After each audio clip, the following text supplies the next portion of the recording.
एक real life और real life में जमीन सारे जमाने भर का अंतर मैं दावा करता हूँ, अपने व्यूअर्स को भी दावा करता हूँ। एक आम आदमी के जो राइट्स होना चाहिए, क्या आपको लगता है वो सब जम कंट्रोल होते हैं? मैं हमेशा भी बात कर रहा हूँ कि कॉन्शियसली बात कर रहा हूँ, बट अगर व्यूअर अगर देखेंगे तो मेरे पीछे एक खुदा है। आम आदमी को पता है कि राइट्स हैं, आप अपने राइट्स को पता कर सकते हो, आप अपने राइट्स पे जानकारी ले सकते हो, बट उसमें पेन है, प्रोसेस है, उसमें पढ़ना पड़ेगा, मेहनत करना पड़ेगा। समाव लोगों को लगता है कि मुझसे ये नहीं हो पाता है, या समाव लोगों को लगता है मुझसे, तो उनकी गलती नहीं है, एग्जैक्टली आपको पता नहीं है। लोग डरते हैं, लोग डरते नहीं है, डर वो सुनते हैं, लोग हमारे हाँ ठीक है इसमें कोई मतलब नहीं। वो आपके बड़ा उसके इमोशंस जिस दिन बाहर आ जाएंगे ना, वो उसका आप पे ट्रस्ट ऑटोमेटिक आ जाएगा। वो कुछ गलत है आप पे एडवोकेट के भी कि वो प्रॉपर कंसल्ट नहीं करते।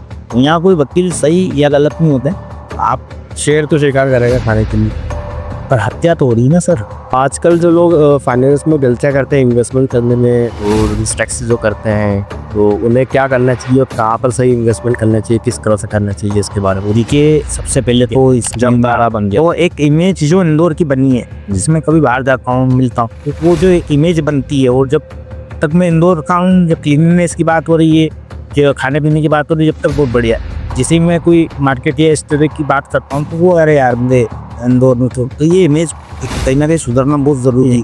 100 मीटर में इतना सीरियस मैटर होता है, जिसमें मैंने लोगों की लाइफ खराब होते हुए देखी। और रिसेंट का मैं केस बताता हूँ, मेरे सामने ही घटना हुई है अभी कि हमारे कॉलोनी में एक व्यक्ति, जिसे आप अभी देखेंगे ट्रेंड चल रहा है होटल, घर को होटल बनाने को। हाँ, घर में लग्जरियस जितनी ज़्यादा हो सके लग्जरियस ये लगाना है। मतलब इवन आप मैं ये समझता हूँ कि क्यों, किस चीज़ के लिए घर जितना सिंपल होगा उतना ज़्यादा अच्छा होगा। कि आप घर को आपके हिसाब से डेफिनेशन क्या है आपके घर के साथ, कि घर क्या होना चाहिए, एक सुकून मिले जहाँ जाकर। मैं वो सिंपल सी डेफिनेशन देता हूँ जो मैं मानता हूँ, थोड़ा सा फनी भी लगेगा। घर वो एक जगह है जहाँ आपको एग्जैक्ट उछली चल रही हो और आप उछाल सको, ठीक कह सकते तो आप अब आपका समझो आपने बहुत लग्जरियस घर बना लिया। अब आप जो कपड़े पहन के घूम रहे हो, अब आप जो जिस तरह से घूम रहे हो, एक कंफर्टेबल आप कहीं ना कहीं तो होना पड़ेगा ना, कब तक इस ड्रेस में आप ड्रेस, वो तो घर में हो सकता। बट अब आप जो घूम रहे हो और जो आपका घर आपने लग्जरी बनाया वो आपके उससे मैच नहीं करना है। अरे तो अब आपका यहाँ पे ब्रेन कंफ्यूज होना चालू होता है। तो अब इंसान क्या कर रहा है, पूरे घंटे तैयार होकर घूम रहा हो। तो घर हम चाह क्या रहे हैं, हम समझ क्या रहे हैं कि आप कोई भी चीज़ ढूंढने जाएंगे ना, तो आपको 2 लाख से लेके 2.5 करोड़ तक की भी चीज़ मिल जाएगी। आप चाहोगे ना तो 2.5 करोड़ रुपए 3 करोड़ रुपए हॉल में भी खत्म कर सकते हो। आज के टाइम में इतनी चीज़ें अवेलेबल है, इन चीज़ों का कोई अंत नहीं। खर्चे कहीं तो हमको स्टॉप करना पड़ेगा, कहीं तो हमको पॉज करना पड़ेगा। लोग क्या कर रहे हैं, लोन के भरोसे अपना बजट बना रहे। तो रिसेंट का मैंने केस देखा है कि उस व्यक्ति ने घर बनाया, बहुत अमेजिंग घर बनाया उसने, और उसने 1.5 करोड़ का उस पर 1.5 CR का उसने लोन लिया। देन वो घर उसने ओवर बजट बना लिया। अब उससे EMI भरते नहीं बन रही, उसने EMI भरने के लिए बाजार से और पैसा ले लिया। अब तो वो प्रेशर आते गया, प्रेशर आते गया, प्रेशर आते गया, अल्टीमेटली बेनिफिट को सीज करा। अभी रिसेंटली उसकी खबर आई है कि उसकी हार्ट अटैक से डेथ हो गई। इतना प्रेशर आपने ये लिया, तो अब आपने क्या बनाया, ये कैसा घर बनाया, मेरा सवाल नहीं होता। मैंने बहुत से लोगों को देखा है कि कार ले लेते हैं, बहुत सारे आप देखोगे तो बहुत सारे परिवार को देखा जाए तो कार की जरूरत है भी नहीं। हाँ, और सामने एक ओपन साइकोलॉजी बना दी है कि घर के सामने कार बना, दैट्स इट। और कर क्या रहे, मैंने चीज देखी 2 लाख डाउन पेमेंट करके, जो लोन का एक चलाना सिस्टम, वो 2 लाख डाउन पेमेंट करके हमने कार ले ली। अब कार लेके हम घूम रहे हैं। बट अगर आप देखोगे, मैं अब यहाँ पे साइकोलॉजी का बहुत प्यारा गेम बताता हूँ आपको, कि आप कार में जब तक अंदर बैठे हो, तो मान लो आपके पास कोई फॉर्च्यूनर है या कोई इनोवा का गाड़ी है, तो जब तक आप अंदर बैठे हो, जब तक आपको ऐसा लगेगा कि हाँ मेरे पास कार है, मैं लग्जरी है, मुझे अच्छा लग रहा है मुझे। बट आप यही सेम चीज़ बाहर वाले को क्या लगती, बाहर वाले को भाई तेरा अठाला हटा साइड में देना, ट्रैफिक जाम कर रहा है, यही मेंटली और कह रहा है कि आप क्या, उनको कोई मतलब नहीं ना, तो कोई सेंस नहीं उनको। आपको ऐसा लग रहा है कि मैं बहुत अच्छा लग रहा हूँ, बट उसी टाइम अगर ट्रैफिक जाम है तो वही आपके फॉर्च्यूनर, वही इनोवा आपको दूसरों के लिए क्या लग रही, वो फर्क नहीं पड़ता।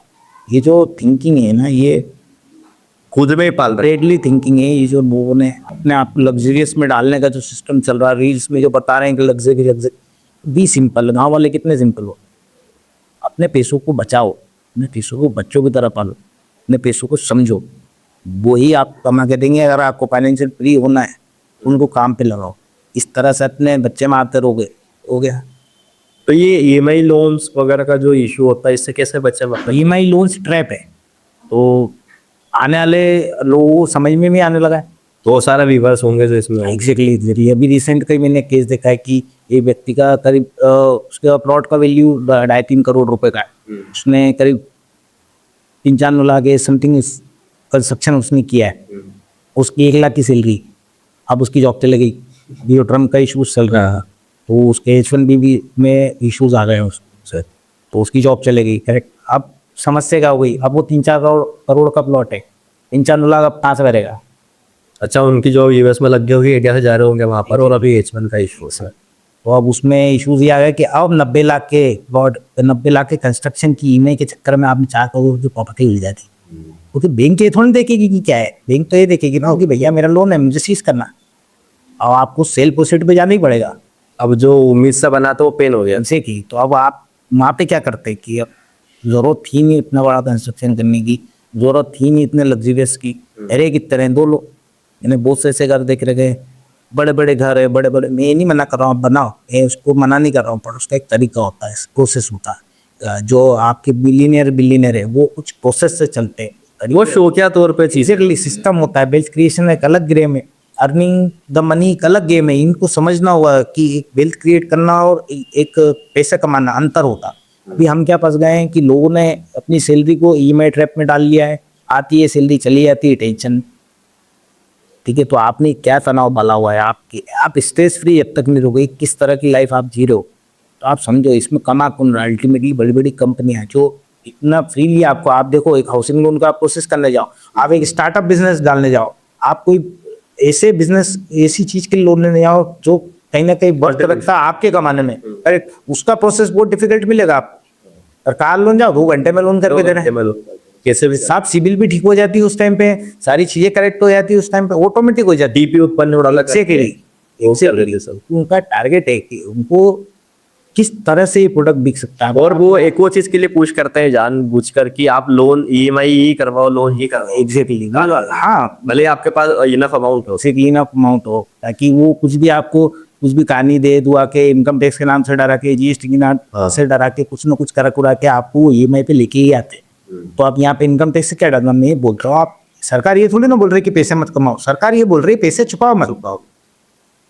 ये बहुत सिंपल सा कंसेप्ट है, लोगों को समझ में नहीं आ रहा है। वो एग्जैक्टली वो कह रहा है ना, हम दूसरों की बात के सुन के खुद की एक स्टोरी बना के चल रहे हैं।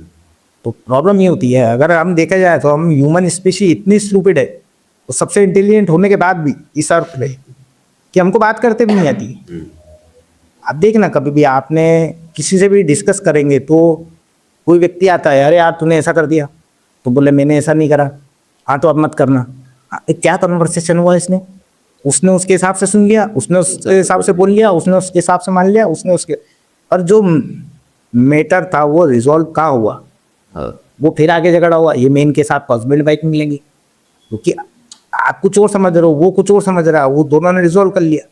जैसे आप एक्सप्लेनेशन में जाओ कि पर्टिकुलर, हमारे बहुत से मैंने सुने कि एक पर्टिकुलर कास्ट ये ऐसे होते हैं, राइट, या गुजराती ऐसे होते हैं, या मारवाड़ी ऐसे होते हैं, समथिंग।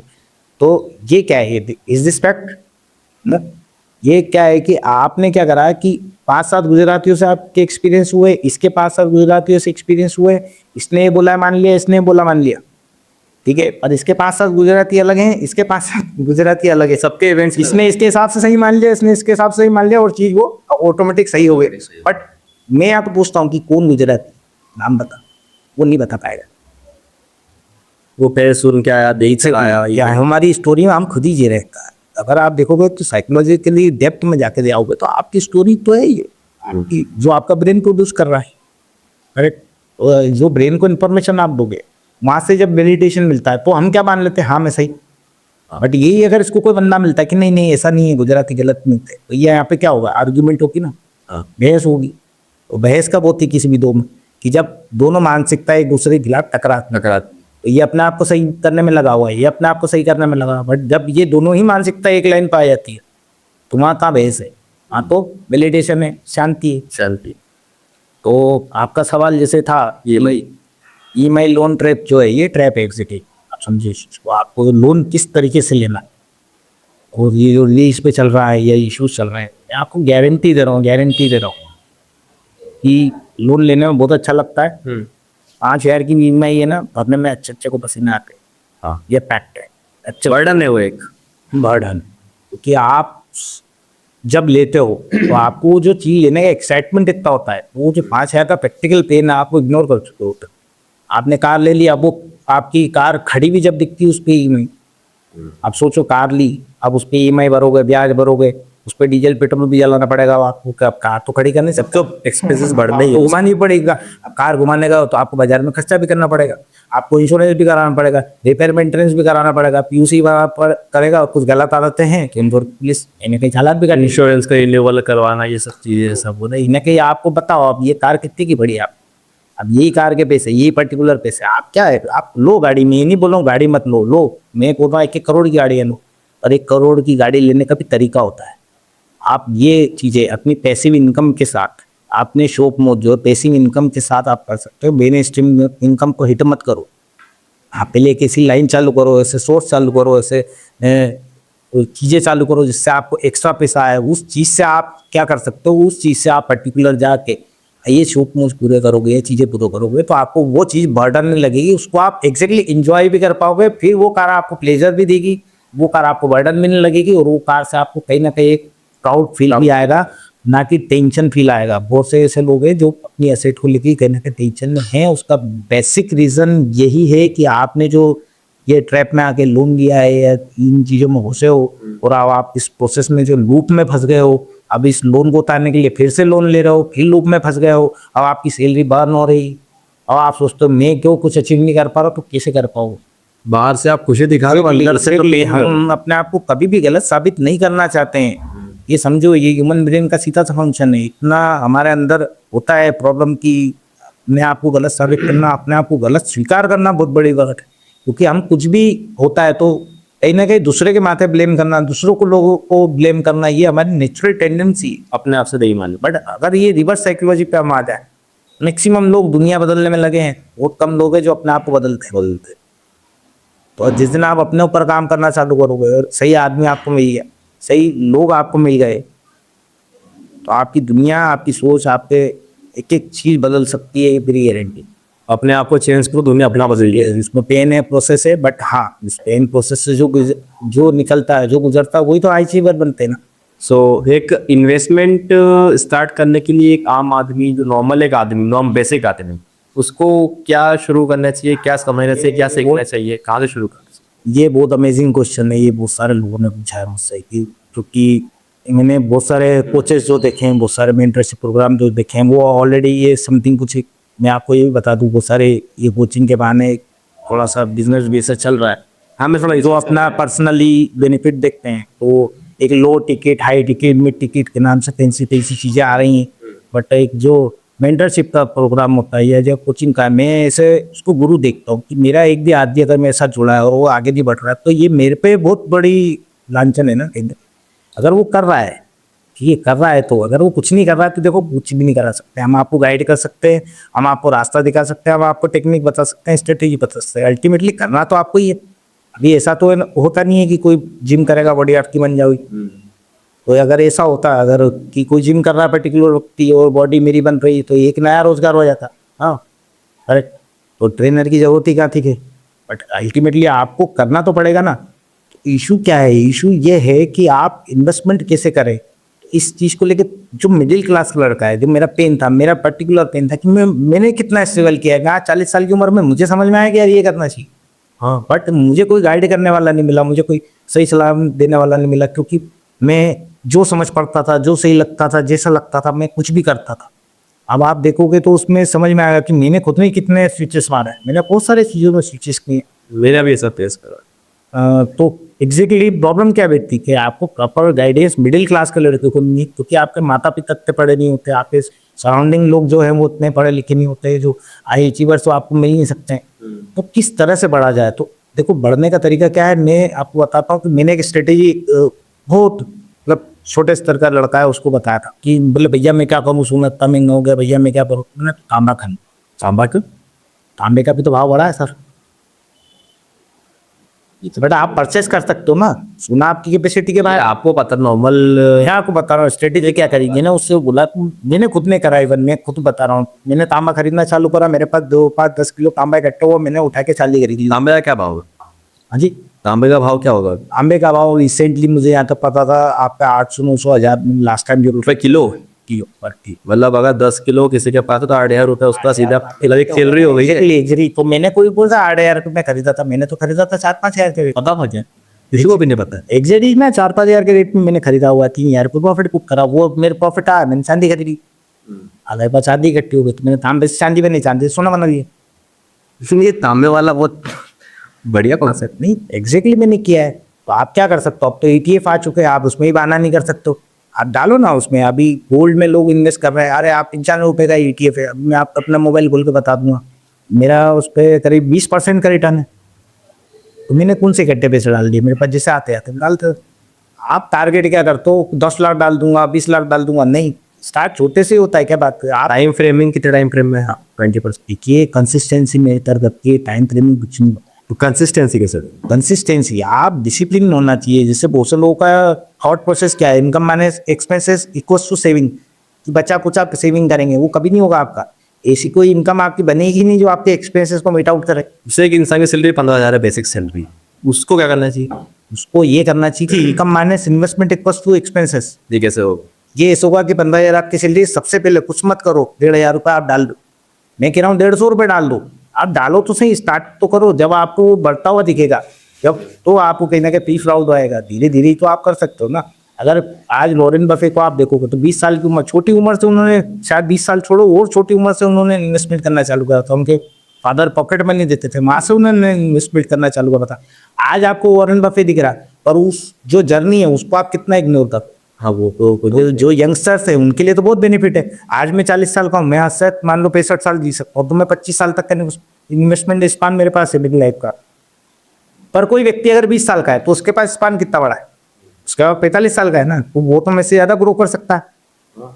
क्यों नहीं कर पाता है? क्यों? क्योंकि उसको सही गाइडेंस नहीं है, प्रॉपर एजुकेशन नहीं, प्रॉपर अवेयरनेस नहीं। क्यों? क्योंकि स्कूल्स के पास इतना टाइम नहीं है कि जो उनका खुद का करिकुलम है वो पूरा कर ले, उनके लिए वो बहुत है। तो इस तरह की एजुकेशन देने के लिए आपको कहीं ना कहीं बाहर आपको जाना पड़ेगा, आपको सीखना पड़ेगा, आपको लर्निंग लेना पड़ेगी। आज नहीं लोगे, कल लोगे, कल नहीं लोगे, परसों लोगे। साइकोलॉजी सीखना पड़ेगी, समझना पड़ेगी, अपने आप से समझना बहुत जरूरी है। या तो फिर साइकेट्रिस्ट आपको समझेगा। जैसे मैं आपसे पूछता हूँ, आपने जब अपनी पढ़ाई छोड़ी उसके बाद क्या सीखा? हम मान लेते हैं कि हमको सब कुछ आ गया है, हमारी एजुकेशन पूरी हो गई है। बहुत से लोग मुझे बोलते थे कॉमर्स बैकग्राउंड का है, साइंस वाली चीजें पढ़ रहा है, तो कहाँ लिखा है ये? उन्हें साइंस पढ़ा, कॉमर्स। साइंस वाले लोग कॉमर्स पढ़ सकते। अब मैं खुद ही पढ़ता हूँ। ज्ञान मेरे लिए ना, कि मैं ज्ञान के लिए। स्ट्रीम किसने बनाई? इंसान नहीं बनाई। तो मैं भी तो ऐसे ह्यूमन हूँ ना, तो मैं कुछ भी पढ़ सकता हूँ, मुझे अच्छा लगता है मैं वो पढ़ता हूँ, बात खत्म। हाँ जो उसका काम है, जिसका नहीं बहुत, मतलब आप ये नहीं करेंगे 68 सब्जेक्ट्स के ऊपर मैंने पढ़ चुका हूँ, 8 डिग्रियां मैंने ले चुका हूँ मैं थी, और आज भी पढ़ रहा हूँ। अभी मैं पॉलिटिक्स का मेरा पेपर होने वाला है। आप तो वैसे भी मल्टीपल पर्सनैलिटी का धनी है। नहीं ऐसा कुछ नहीं होता, मल्टी टैलेंटेड हो सकता हो, मल्टी टास्किंग नहीं हो सकता। हाँ ये is not possible, is not possible at all. इसके बारे में अपन ऑफ कैमरा भी बात कर रहे थे। इसको ये बताओ व्यूअर्स को। ये कॉन्सेप्ट ऐसा है कि आप इसको समझो कि एक CPU है या एक कंप्यूटर है, तो आपको जो दिख रहा है वो आपके फोरग्राउंड पर चल रहा है। फोरग्राउंड मतलब आगे एक हिस्सा, और बाकी की प्रोसेस सारी बैकग्राउंड में चलती है। तो आप जब भी इमोशंस अपने देखोगे या जब भी अपना बिहेवियर नोटिस करोगे, तो आप ये देखोगे कि आप ये वीडियो सुन रहे हो तो ये आपके फोरग्राउंड में, और बैकग्राउंड में तो कुछ चल रहा है। अब मैं आपको यहाँ पे व्यूअर्स को बोलता हूँ कि अपने बैकग्राउंड की नॉइज जाके देखो क्या चल रहा है, तब वो फोरग्राउंड में आ गया, अब मैं बैकग्राउंड में चले गया। तो इससे सिद्धि क्या हो रहा है? इससे सिद्धि हो रहा है ना कि आप मल्टी टैलेंटेड हो सकते हो। मल्टीटास्किंग कोई भी इंसान पॉसिबल है। कंप्यूटर, लैपटॉप और मोबाइल फोन, एग्जैक्टली वो भी क्या मल्टीटास्क जा रहा है। हमको लगता है स्मार्टफोन है, पर वो मल्टीटास्किंग थोड़ी है भाई, वो मल्टी प्रोसेसिंग हो सकती, प्रोसेसिंग होती है। तो आप मल्टी टैलेंटेड हो सकता है। आप आपको ये भी आ सकता है, आपको वो भी आ सकता है, आपको सब चीजें आ सकती है, बट एक टाइम आप एक ही चीज में फोकस कर सकते हो। तो इन्वेस्टमेंट स्ट्रेटेजी क्या है? ये तो डिसिप्लिन का नाम है। ये तो मैं समझाना चाह रहा हूँ कि आप जगह जगह जाने के बजाय आप 1-2 चीज पकड़ लो। 1-2 कंपनियां होती है, एक आप ही आपकी वेल्थ क्रिएट करना है। अगर आप वॉरेन बफे को देखेंगे, आप उनका हिस्ट्री देखेंगे, तो कोको कोला और आपका एप्पल, 2 ही कंपनियों ने धमाकेदार प्रॉफिट दिया है। आज हमारे इस लाइन के किंग कहे जाते हैं। जितने भी आप मल्टी मिलियनियर बिलियनियर देखेंगे, उनके आपको चीज़ें दिखती हैं, उनके बिहेवियर कभी नहीं दिखते हैं। उनमें होती है कंसिस्टेंसी, वो होते हैं डिसिप्लिन। उनको ऐसी चीज़ें हिला नहीं सकती है, समझे। तो डिसिप्लिन को कैसे मतलब डिसिप्लिन आता है, एकदम से नहीं होता वो।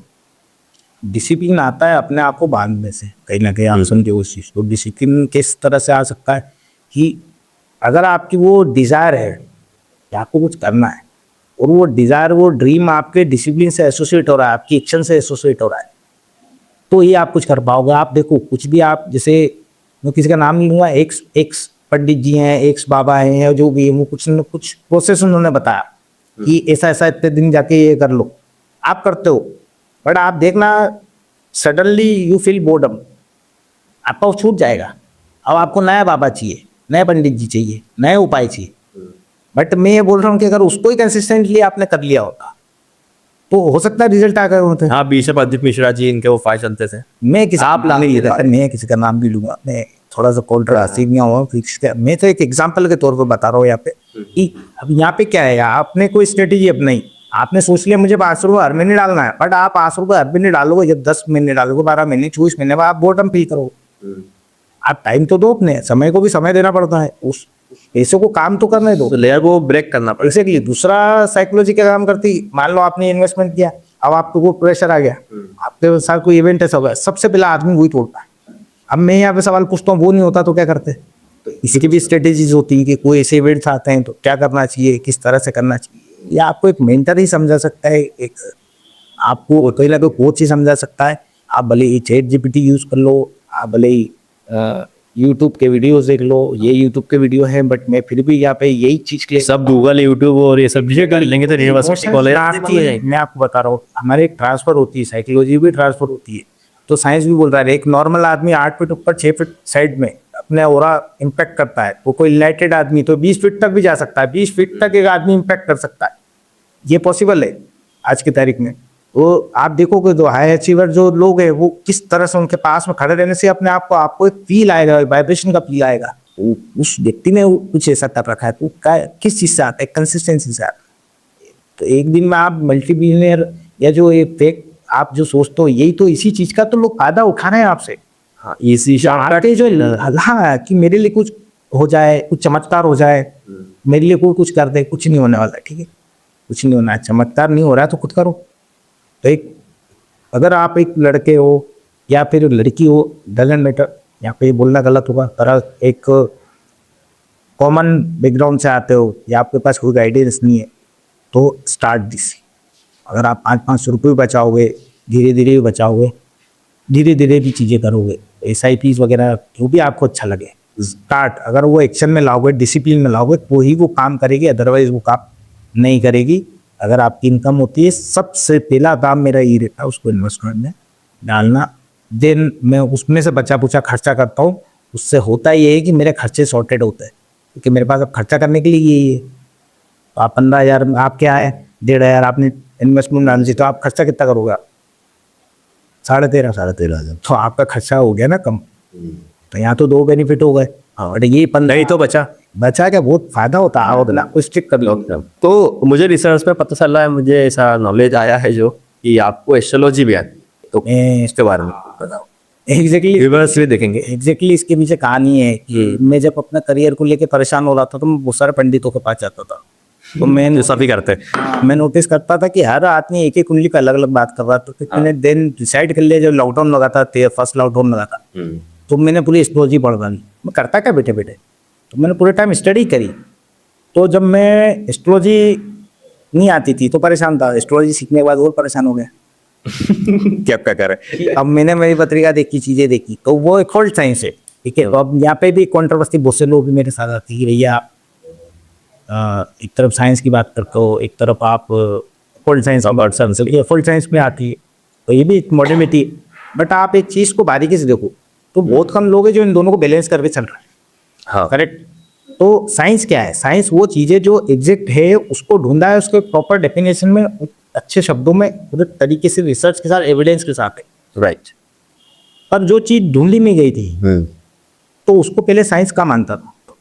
हाँ, तो हम इस चीज को भी तो आप फुल्ली इग्नोर नहीं कर सकते ना। एस्ट्रोलॉजी बदनाम क्यों है? एस्ट्रोलॉजी बदनाम उसकी प्रैक्टिस के कारण है कि आप किस तरह के व्यक्ति के पास जाके वो किस तरह की प्रैक्टिस यूज कर रहा है। एस्ट्रोलॉजी बदनाम इसलिए, जबकि एस्ट्रोलॉजी अपने आप में एक समय की गणना से ज्यादा कुछ नहीं है। अगर आप देखोगे तो उसमें आप सिर्फ एस्ट्रोलॉजी में ये कर सकते हो, मैं भी यूज कर सकता हूँ, मैं भी पर्सनली यूज करता हूँ। इवन मेरी वाइफ जो है वो न्यूमरोलॉजिस्ट का मैंने उसको कोर्स किया है, आप ये करो। वो एक ऑकल्ट साइंस होना, साइंस में बिलीव करना, तो दोनों आपको या तो आइडियली देखना आप साइंस में मानने वाले लोग ही मिलेंगे या तो ऑकल्ट साइंस में मानने वाले लोग भी। बट मेरी थिंकिंग ये है कि इन दोनों को बैलेंस करके चलना, ठीक है, ये बहुत बड़ा मैटर है। ये अपना एस्ट्रोलॉजर्स के लिए और ज्योतिष के लिए बहुत अंधविश्वास और बहुत लूटने वाली चीजें एक तरह से ऐसी होती है, देखो सर, जो मैंने देखी है। अंधविश्वास तो बहुत लोग व्यूवर्स में भी होंगे ऐसे। अंधविश्वास तो पहले भी था, अभी और आगे भी रहेगा, ठीक है। क्योंकि आपको लगता है कि सिर्फ भारत में ही है तो दूसरी जगह भी चीजें हैं। और मेरा मानना है कि आगे जाके साइंस को लेके भी अंधविश्वास बहुत ज्यादा फैलने वाला है। तो आप देखोगे बहुत सारे लोग अपने रील्स वॉच करीब में ज़्यादा इंस्टाग्राम चलाता नहीं है, 2 महीने पहले आया हूँ, बट अगर बहुत सारे रील्स में आप देखोगे तो साइंटिस्ट ने कहा है, रिसर्चर्स ने कहा है, तो कौन सा साइंस, कौन सा साइंटिस्ट, कौन सा रिसर्च, क्या सोर्स है उस इंफॉर्मेशन का? आप कोई व्यक्ति ने बोल दिया और आपने मान लिया, ये बहुत बड़ा इशू है। तो आपको यह मानना पड़ेगा, समझना पड़ेगा कि जो इन्फॉर्मेशन आ रही है इसका बहुत से कम पे करना है। अगर वो आपकी लाइफ में ज़्यादा तक डाल रही है तो बहुत सारी चीज़ें मेरे हिसाब से आने वाले समय हो सकता है कि साइंस को लेकर अंधविश्वास हो जाए, पॉसिबल है और हो भी रहा है। तो अंधविश्वास क्या है? अंधविश्वास ये है जो हम इजीली मान लेते हैं, ठीक है। तो आप किसी की बात को भी इजीली मान रहे हो तो वो कहीं ना कहीं अंधविश्वास ही है, या अपनी सोच से मिला रहे हो। तो हर किसी की मॉडलिटी अलग है ना। किसी को अगर ज्योतिष में समझ में आता है तो वो ज्योतिष के पास ही जाएगा, ठीक है। किसी को एलोपैथी की दवाई समझ में आती है तो वो एलोपैथी ही जाएगी। किसी को पर्टिकुलर एक चीज समझ में आती है तो वो उसी में ही जाएगा। तो अंधविश्वास क्या है? एक जरिए साइंस उसको नहीं मानता। कब तक नहीं मानता? जब तक एविडेंस ना हो। बट जब एविडेंस मिल जाते हैं, इससे शास्त्रों में हमारे पहले ही वर्णित है। अगर मैं थोड़ा सा इस एंगल से आगे बात करूँ कि करोड़ों सूर्य, करोड़ों तारे, आकाश गंगाएं, वो थोड़ी सी लैंग्वेज अलग हो सकती है, शब्द अलग हो सकते हैं कि उस टाइम पे वो रिक्वायरमेंट थी, तो हमको पढ़ने में थोड़ा सा ईजी नहीं आ रहा है। बट अब तो खुद साइंस बोल रहा है, हाँ चलिए प्रूवन है, खुद साइंस बोल रहा है कि 5% ही ढूंढा अभी तक तुमने। तो क्या ये चीज उस टाइम पे जब तक नहीं मिला था तो आप उसको अंधविश्वास यही मान रहे थे ना? बट अब तो साइंस ने भी बोल दिया, अब क्या बोल रहे उसका? तो क्वांटम फिजिक्स, साइकोसोमेटिक्स जैसे सब्जेक्ट्स आ चुके हैं, तो ये भी चीज उसमें प्रूवन हो रही है। कहीं ना कहीं आप समझो ना, ये चीजें प्रूवन है। तो किसी चीज में बिलीव करना, अगर कोई चीज आपके लिए काम कर रही है, कोई इशू थोड़ी ना उसमें। बट हाँ, इसमें बिल्कुल ही ब्लाइंडली फॉलो होके कुछ ना करना, ये बहुत बड़ा इशू। अगर कोई चीज़ आपको बांध रही है कुछ करने से, आगे बढ़ने से, तो फिर या तो वो सिस्टम में गलत है या तो आप में कुछ है। आप दर्शकों को क्या देना चाहते हैं, कुछ आपके साइड से स्पेशल? भाई अपने व्यूअर्स को, आपके व्यूअर्स को जो भी इस वीडियो को देख रहे हैं उसके भी उसको ही बोलना चाहता हूँ कि आप सबको रिस्पेक्ट करो, कोई इशू नहीं है। आप सबको रिस्पेक्ट करो, अपने टीचर को करो, अपने मदर फादर को करो, अपने बड़ों को करो, औरतों को करो, सबको करो। सबका रिस्पेक्ट करना जरूरी, पर अपना दिमाग उतार के किसी कदमों में रख देना, ये मेरे हिसाब से मुद्दा है। मैं किसी का ब्रांड फॉलोअर कभी नहीं बनता। तो मेरे हिसाब से अगर चीज़ें आ रही वरना आप ही मेरे मत बोलो। अगर सवाल है पूछो, बिल्कुल पूछना चाहिए। वो सवाल का जवाब नहीं मिल रहा है तो फिर माँ कहीं ना कहीं गलत है, या तो आपका सवाल गलत है या तो सामने वाला जवाब देना नहीं चाहता। तो अभी जो हमने समराइज, इसको अगर इस तरह से देखे तो हमने साइकोलॉजी, फाइनेंस, कॉन्सेप्ट, लॉ, सब चीज़ों को कवर किया। बट मोटा मोटी हम सबको सब चीज़ों का, इवन आप एस्ट्रोलॉजी को कवर कर दिए। तो सब चीज़ों का मिक्सचर लेके हमारे लिए क्या बेनिफिट है, हमारे लिए क्या सही है, उस पर अप्लाई कैसे कर सकते हैं, उस चीज़ से आगे कैसे बढ़ सकते हैं, हमारे लिए ग्रोथ क्या कर सकता है, ना कि उसको डिग्रेड करना, ये प्रोसेस में फंसना, और ना किसी चीज़ को बंदना। अगर वो चीज़ है तो वो गलत है, उसको अपने आप से फ्री करो, उसको अपने सिस्टम को सुधारो, अपनी आदतों को सुधारो, आप ग्रो करोगे, ये गारंटीड है। इसी के साथ इस पॉडकास्ट को एंड करते हैं। और आपको तमाम क्वेश्चंस के आंसर इस पॉडकास्ट में शरद सोनी जी के द्वारा मिले हैं। और कुछ भी आप पे क्वेश्चंस होते हैं किसी भी टॉपिक को ले, किसी भी रिलेटेड, नेक्स्ट सीरीज में हम उसको कवर करना चाहेंगे, कोशिश करेंगे नेक्स्ट उसमें करने की। आप कमेंट बॉक्स में कमेंट करिए, आप पे क्वेश्चंस लिखिए, will get back to you. Thank you.